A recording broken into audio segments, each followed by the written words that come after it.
জাদু বান কাটার জন্য অত্যন্ত শক্তিশালী নকশা।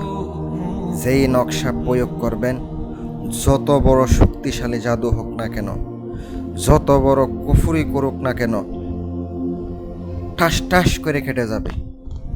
আসসালামু আলাইকুম ওরহমতুল্লাহ।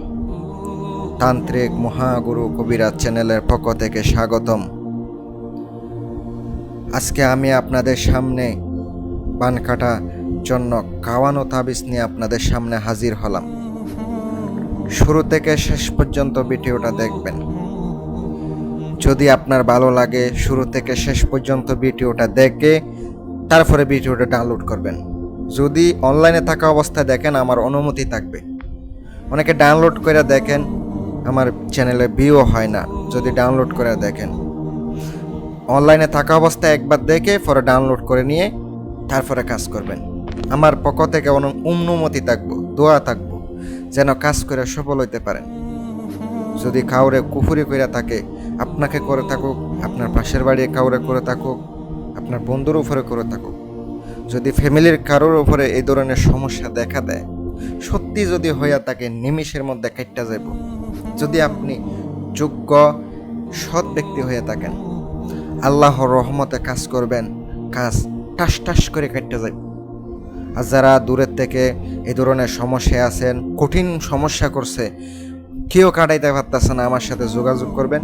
জিন এবং জাদু, স্বামী স্ত্রী মিল মোহাব্বতের তদবির করে থাকি, আর বিচ্ছেদেরও তদবির করি।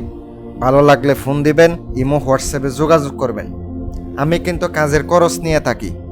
ভালো লাগলে যোগাযোগ করবেন, আর নয়তো যোগাযোগ করবেন না। অন্যদের মতো বলি না যে কাজের পরে টাকাই বললা আবার নাম্বারে ফোন দেওয়ার পর টাকা চামো, এটা আমি পছন্দ করি না। যা বলার ভিডিওতে বললা দিমু, ভালো লাগলে যোগাযোগ করবেন।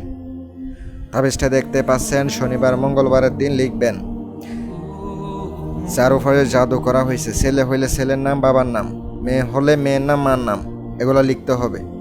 জাদুগ্রস্ত ব্যক্তি যদি ছেলে হয় বাবার নাম, যদি মেয়ে হয় মার নাম লিখতে হবে। অমুকের কন্যা অমুক, অথবা অমুকের পুত্র অমুক লিখতে হবে।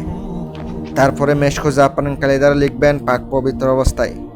7টা নকশা একই রকমভাবে কোনো যেন ভুল না হয় লিখবেন। আপনি নকশাটা জাগ্রত করে নেবেন। নেওয়ার পরে সুন্দর করে তাকে এটা পানির মধ্যে জোয়ার বাটার পানি আনবেন, পানি আইনা সুন্দর করে খাওয়াইয়া দিবেন আর গোসল দিবেন। আল্লাহর রহমতে 7 দিন করলে 7 দিনের ভিতরে জাদু ধ্বংস হবে, এক ফোঁটাও থাকবে না ইনশাআল্লাহ।